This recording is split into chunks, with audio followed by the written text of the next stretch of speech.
Irma could become the first hurricane in almost 60 years to travel the entire length of Florida. It could potentially impact all of the state's more than 20 million people. Florida Governor Rick Scott joins us now from the Florida Emergency Operations Center in Tallahassee. He just spoke to President Trump a few minutes ago. Good morning, Governor. Governor, I want to... Good morning. Charlie, a lot of people want to help us. Say your prayers. I think the world and the nation certainly We've got to pray for everybody in our state. We want to talk about the status of Florida and Floridians, but first tell me what the president said to you and what is he offering Florida? I've talked to the president pretty much every day. From the first call last weekend, he said, I will provide whatever resources you need. They have done everything I've asked for. They've waived regulations to help us get fuel here. They've brought in emergency medical teams. He's got thousands of people ready to help us respond, help us recover. And so he said the same thing I said. The biggest thing you can do right now is pray for us. You know, we always try to do everything we can to get prepared. There's always more you can do. I know that a lot of people around the world want to help. You can go text at disaster at 20222 to make a $10 donation. We're going to need more volunteers. We've had a lot of volunteers to help our shelters. We have over 400 shelters open now. We need nurses for our special needs patients. We have a lot of special needs patients. We're going to need help distributing food and water. So you can go to volunteerflorida.org. But the biggest thing right now is pray for us. It's hitting the Keys right now. I talked to a friend down in Key West a little bit ago. It's going to hit my hometown. It's going to devastate my hometown. 10 to 15 feet of storm surge above ground. That's going to be hard.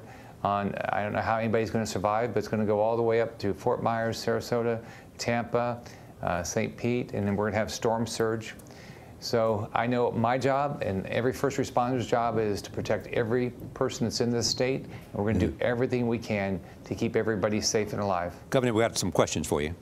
Governor, I know you just mentioned that 15-foot storm surge in the Naples-Fort Myers area. You just said it's hard to imagine how anyone could survive. Tell me what your fear is. Well, my fear is that, you know, people were complacent. They waited. You know, and didn't get out. And now it's tough to get out there. The winds have already started. Last year we had a hurricane in the Panhandle, and I had the same issue. You just work and work and work to get people out. I had a lady I talked to afterwards that she stayed in her house because of her pets, which we all understand. The water started coming in. It got to 3 feet. She had a small one-story house. She walked outside knowing she was going to die, and just thank God for her, there was a high water vehicle that picked her up and took her to safety. So I just hope everybody, you know, got to safety. It's hard to respond right now because of the wind and the rain, but I know our first responders will get back out there as soon as they can. We're already losing power. We're losing cell service. I know a lot of people are worried about their loved ones. I know our first responders, our emergency management people will get out to help rescue people as soon as they possibly can. Governor, you have certainly been very vigilant and very present during this whole process, a very calming force. And I'm wondering if you feel that the state has enough resources to help the people that will need it.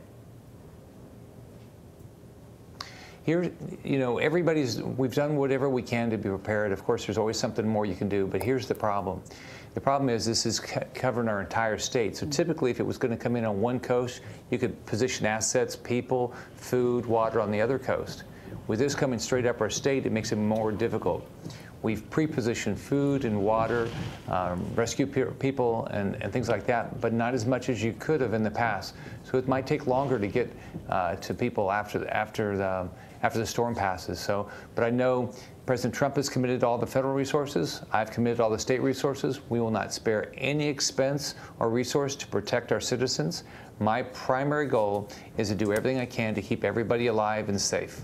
Well, I know that prayers work, and I heard you issue the call for prayers. You can expect you've got a lot of people praying for you all right now, and you said we're going to get through this neighbor helping neighbor. That's right. I mean, we're going to take care of each other. This is a great state. We have wonderful people, and we've been through storms. Nothing like this in our lifetime, but I know everybody's going to do everything they can to protect everybody else. Governor Scott, as always, thank you for joining us and keeping everyone informed. Thank you.